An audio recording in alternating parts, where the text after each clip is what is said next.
Mesdames, Messieurs, pourquoi le Forum de Paris sur la paix est-il à la fois un piège à dictateurs, pompiers pyromanes, France-Afrique et caduc?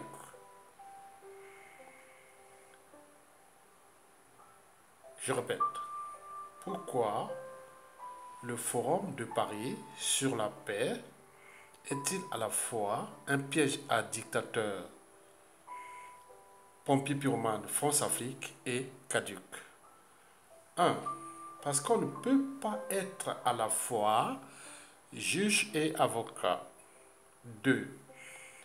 On ne peut pas être au four et au moulin à la fois. 3. On ne peut qu'être soit pompier ou pyromane. Si on devient pompier pyromane, cela peut être problématique pour les personnes et les biens. Mesdames, Messieurs, Forum de Paris sur la paix, un piège à dictateurs, France-Afrique, pompiers pyromanes. Et pourquoi? Parce que quand on parle déjà de la France-Afrique, c'est 80% des dictateurs africains. Quand vous voyez plus de 2 tiers des dictateurs africains sont des dictateurs France-Afrique ou d'Afrique francophone, des ex-colonies françaises. Donc, quand on parle de France-Afrique, c'est tout justement là où se regroupe le plus grand nombre de régimes politiques à caractère liberticide,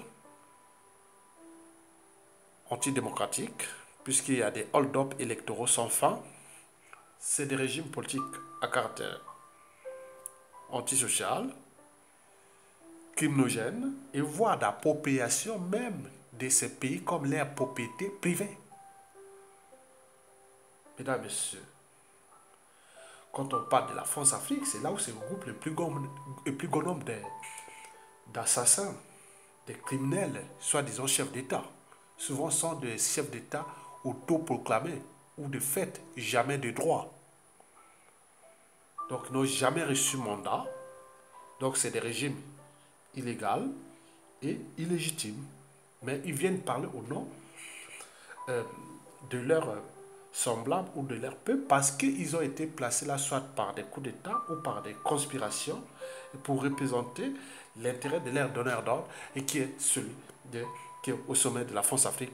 Et qui est au sommet de la France-Afrique, c'est tout justement le patron de l'Élysée, le président actuel en exercice de la France.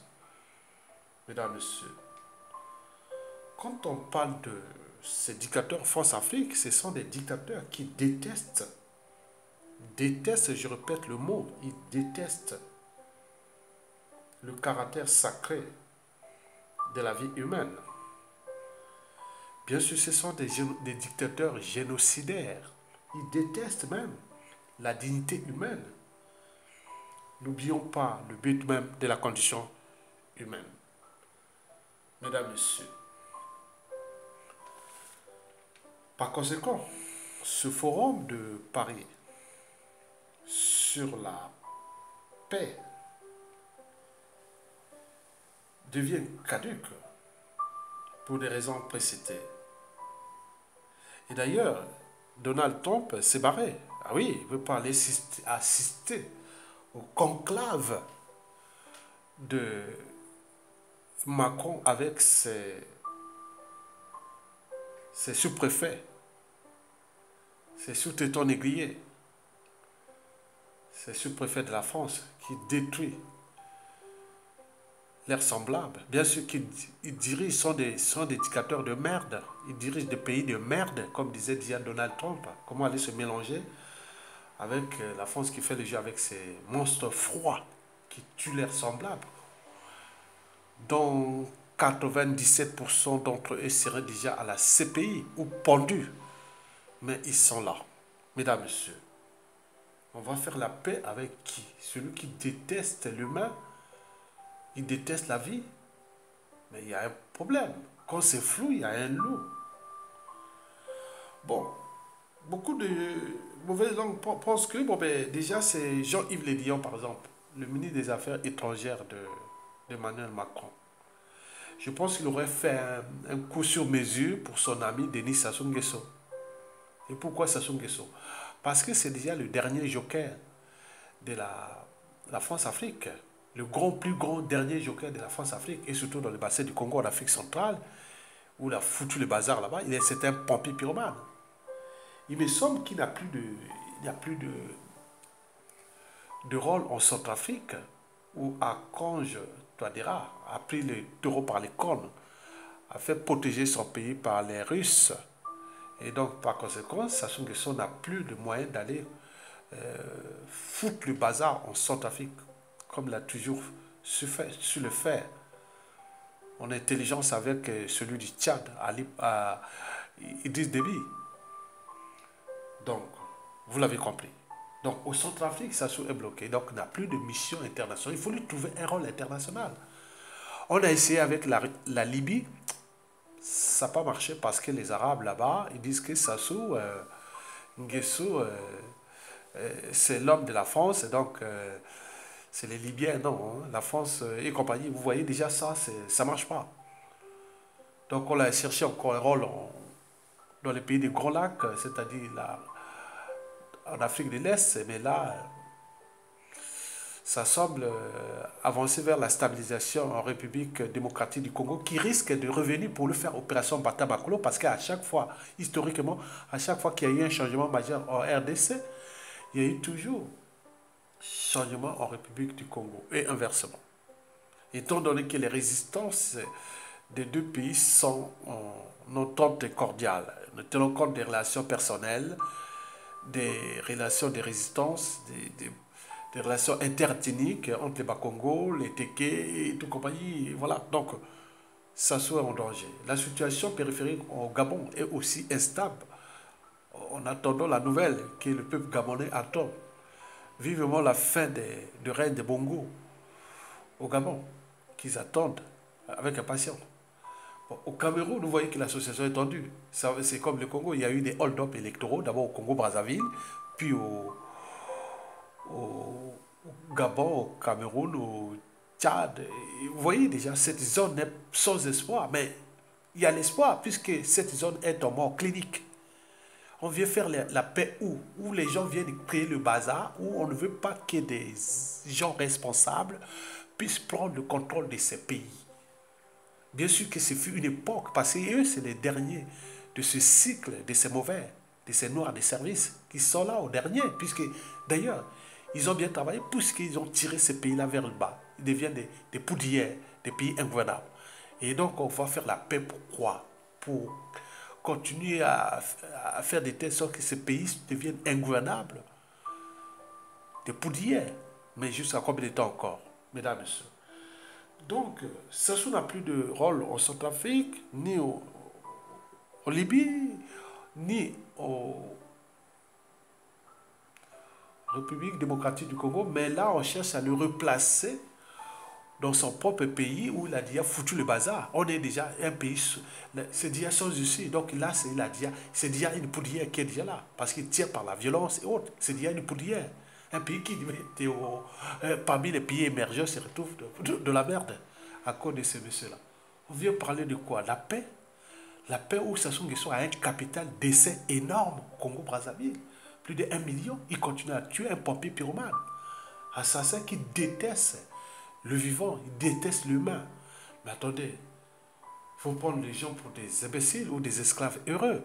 Non, Sassou n'est pas un homme de paix. C'est celui qui déteste la paix. Parce que pour faire la paix, il faut être deux. Mais lui, il pense à la paix qu'à lui, parce que la paix pour lui, c'est tais-toi, laissez-moi le dictateur à vie, et que je remplis mon rôle d'abord pour mes propres intérêts, et de mon clan et de ma famille, et puis pour les intérêts de mes donneurs d'ordre dans la France-Afrique. Vous comprenez le jeu? Donc le peuple est laissé pour compte et on vient parler de la paix. Il est déjà sans mandat, illégal et illégitime. Bon, pourquoi il est venu là? D'abord, pour le peuple congolais, on devait mettre un procès verbal pour le compte de la viande et tout ce qu'il a alloué pour venir ici. Mais pour les contribuables français, on ne va pas inviter jusqu'à l'Élysée un monsieur qui n'a pas reçu mandat d'un pays, d'un peuple. Il est allé, les hôtels et tous ces endroits qu'il fréquente là au nom du contribuable français, mais c'est illégal. C'est d'ailleurs, comment on peut dire, c'est un fraudeur. Il a fraudé. Donc on ne peut pas tolérer ça. Mesdames, Messieurs. Donc, attention au danger quand ils font le sommet de Paris sur la paix. Il paraît que ça sera renouvelable. Donc, il faut faire attention. Est-ce que Sassou Nguesso et ses donneurs d'ordre préparent-ils un chaos quelque part en Afrique centrale, par exemple?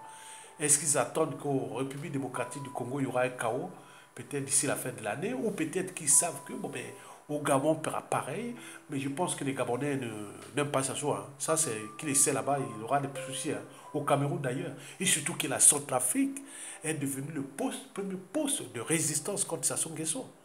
L'homme de la force Afrique qui a été placé là pour foutre les bazars dans la communauté noire à l'échelle africaine, surtout francophone, mesdames, messieurs.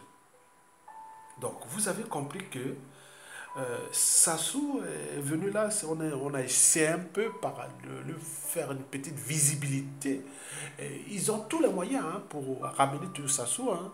Ils cherchent des formes. Depuis là qu'Emmanuel Macron est arrivé, bon ben, ça fait déjà 4 fois qu'il vient là, qu'il revient toujours, tous les missions et autres. Donc, on n'a plus de repère moral. Comment, aux yeux de l'individu, quel qu'il soit, victime ou non de Sassou, ou allié ou non de la France, mais comment la France monte-t-elle aux yeux de la jeunesse mondiale et de la communauté économique, communauté humaine ou communauté internationale, l'image de ces dictateurs qui ont massacré des gens, ils tuent les gens, viennent parler de quoi? De paix? Mesdames, Messieurs, donc, vous imaginez les enjeux. Donc, pour terminer, bon, il faut déjà envoyer une énième lettre de rappel à Emmanuel Macron. On vous l'a dit que la situation de l'Afrique francophone va être difficile et surtout à l'échelle de l'Afrique centrale. Parce que tous les indicateurs macroéconomiques, tout, sont au rouge. À cause de qui? Malgouvernance, achat de conscience, corruption, des dictateurs les plus idiots. Donc vous avez tout tiré. Donc c'est un suicide collectif. Mais ces pays-là ont encore tous les potentiels naturels de se régénérer. Il suffit des gens intelligents qui vont arriver, bien sûr, qui sont là. Mais ça va arriver, ça c'est sûr et certain, puisque c'est déjà possible. Donc pour Emmanuel Macron, le président de la France-Afrique, qui a organisé ce forum de Paris sur la paix, en cherchant à reclasser Denis Sassou Nguesso, avec sa complicité de Jean-Yves Le Drian, que tout le monde connaît. Mais je vous informe que les relations, comme je vous l'ai répété, que je ne suis pas prophète, les relations diplomatiques, économiques et géostratégiques entre le Congo-Brazzaville et la France risquent d'être soit tumultueuses ou froides. Attention, si vous ne prenez pas votre responsabilité de dégager ce monsieur-là, et vite. Parce que derrière ces relations diplomatiques, économiques, géostratégiques, c'est une des relations sociales. Et parmi ces relations sociales, il y a beaucoup de victimes de Sassou Nguesso. 97% presque de la population a subi ces régimes, France-Afrique. Donc vous imaginez que ces gens demain seront à la tête, ils sont nombreux à être à la tête de ce pays avec tous les services de l'État et de toutes les missions, les pressions économiques, diplomatiques et compagnie. Et tenons bien que le Congo aussi, c'est un petit pays Brazzaville, mais stratégique dans le bassin du Congo. Je ne m'arrête pas là. Monsieur le président Emmanuel Macron, pour le cas Sassou Nguesso, sa famille et son clan, vous savez que la vengeance est naturelle. On ne sait pas ce qui se passe dans la tête de quelqu'un. Imaginez-vous en 1918, le 11 novembre 1918. Hitler sorti de la guerre avec quel grade? Caporal-chef. Quand il y a l'humiliation de l'Allemagne, qui aurait pensé que 22 ans après, il y aura l'humiliation de la France. Donc le cas de Sassou et d'Nguesso, c'est pareil. Je suis quelqu'un qui dit la vérité. Les Sassou, les Nguesso, les clans et tout ça seront traités dans les mêmes conditions de revanche comme ils ont fait aux autres. Parce qu'ils n'ont pas de monopole de ce qu'ils ont fait aux autres. On ne se cache pas. L'Africain est méchant. L'Africain est revanchard. L'Africain venge. Et surtout que nous sortons d'un régime antisocial et criminogène qui a un capital d'essai énorme. Donc vous imaginez la haine, les rancunes, les contentieux seraient à réparer de la fin de Sassou Nguesso. Donc il n'avait pas le monopole de faire ça. Mais la haine est déjà là. Elle est du nord au sud et de l'est à l'ouest. Donc les Sassou et les Nguesso, le clan et autres, ils attendent ce qu'ils ont semé. Oui, ça c'est sûr et certain.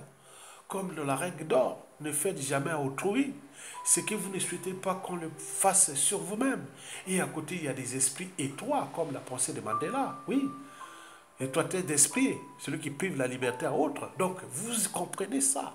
Donc, ça va arriver, les Sassou et les Nguesso vont souffrir. Il faut le dire. Je ne les cache pas. Ils vont souffrir, les Sassou et les Nguesso. Comme ils ont fait souffrir aux autres. Je ne vous cache pas. J'ai dit la vérité. Qui vient faire ses sommets à la paix pour maintenir ses intérêts privés de lui et de son clan, qui ont pris le Congo comme leur propre pays, qui gèrent avec la France, qui font leur paix avec la France, en tuant les Congolais, en déniant les génocides qu'ils ont créés dans le pôle et partout, partout. Donc ils peuvent nier ça. Bon, c'est leur affaire, pendant qu'ils sont encore là. Et qui gèrent leurs intérêts, leurs marchés avec la France, puisque au ce moment, le Congo, le peuple est pris en otage. C'est un pays où tout un peuple est aux arrêts. Donc, en ce moment, Sassou gère avec la France comme la France comme un pays et Sassou Nguesso avec son clan comme un pays. Donc, le Congo n'existe pas pour l'instant. Il va revenir, le Congo-Brazzaville. Donc, sur ce plan, il faut le dire que la vengeance, c'est un plat qui se mange froid. Ça soit à manger les Congolais de manière froide. C'est un monstre froid depuis 1997 à nos jours. Donc, il faut savoir qu'il y a eu beaucoup de pertes, même ceux qui, à un moment ou l'autre, l'ont aidé à prendre le pouvoir. Beaucoup ont été empoisonnés, assassinés. Certains sont en prison, et d'autres ont été déclassés. Mais vous croyez que ça se dit entre eux. Mais combien de fois d'autres victimes, surtout majoritairement dans la partie sud du Congo, c'est-à-dire de Brazzaville, à Pointe-Noire. N'oublions pas les Téké avec les histoires de Tchuro et de Kombi Salissa.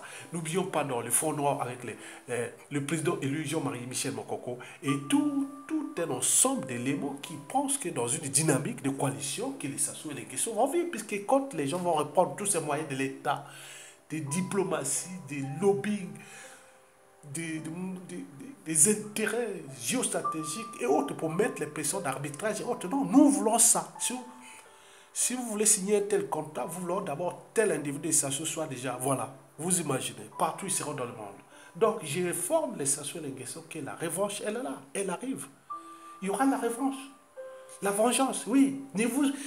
Ne vous cachez pas. Il ne faut pas se cacher. Vous n'avez pas emprisonné des gens depuis des années, abuser, les faire sortir et dire que bon, c'était comme ça par erreur ou que tout ce qu'on a fabriqué comme autre. Mais vous n'êtes pas nombreux. Vous avez puni la majorité.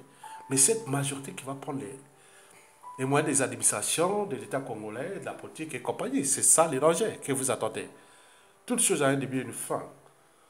Mais quant à Rachida Dati, oui, elle peut s'afficher avec Sassou Nguesso avec arrogance, d'ailleurs disant que Sassou est important. Oui, mais quand il y a l'argent qui coule, c'est bien. Mais je suis sûr et certain, d'après les réseaux, hein, Sassou Nguesso parti, Rachida Dati aura des soucis énormes avec le Congo sur ça. Non, il y aura des soucis énormes. En France, oui. Parce que ce n'est pas eux qui ont le monopole des coups bas contre le peuple et autres. Donc, vous voyez ça. Donc, je ne veux pas rentrer en détail sur ça. Je donne les vraies vérités. Il faut dire que la réalité est là. Il ne faut pas se dévoiler la face. Parce que la vengeance est naturelle. Il ne faut pas se cacher. Donc, les gens vont se venger contre ces gens-là. Donc, il ne faut pas se cacher. Ils ont eu le temps de détruire les autres. Les autres auront aussi le temps de les détruire. mais ça peut être lent. Parce que quand la majorité prend le contrôle, avec les leçons du passé, et vous imaginez, on a envoyé des lettres à rappel à Sassou, laisse tomber, laisse tomber. Mokoko pourrait être traité dignement. Là, il continue à traiter Mokoko indignement, et tout le peuple aussi. Et donc, il ne manque que la période de rupture. Et les détonateurs, il ne va pas tarder à arriver, puisque ce pays-là est déjà en poudrière. Donc, Sassou Nguesso a eu le temps de venir nous détruire ce pays. Mais il y aura le temps où le peuple et ses 10 fils prendront les revanches pour détruire les Sassou et les Nguesso. Techniquement, maintenant. Parce que je vous l'ai dit, hein, toutes les techniques des Sassou sont déjà sur table. Comment utiliser, c'est vraiment le Congo. Et pour imaginer le Congo, il faudrait, les gens qui vont imaginer seulement le côté de repenser le Congo, oui, ça, ce sera agiter les neurones. Mais pour punir ces gens, ce sera sur un tableau, un plateau d'argent. Tous les dossiers, c'est ce qu'il va nous laisser sur un plateau d'argent pour les punir. Donc, nous, on leur donne l'air des rappels que le pays là n'est pas qu'à vous, mais et ils pensent que c'est à eux. Bon, qu'ils continuent. Mais nous, la situation est dans le oui, donc il ne va pas tarder à arriver. Bon, donc je le sais, qu'il s'est s'est terminé. Il a eu une chance en 91 avec la conférence nationale et puis arrivé ces choses-là, mais cette fois-ci, il n'aura plus de chance. Je vous remercie et à bientôt.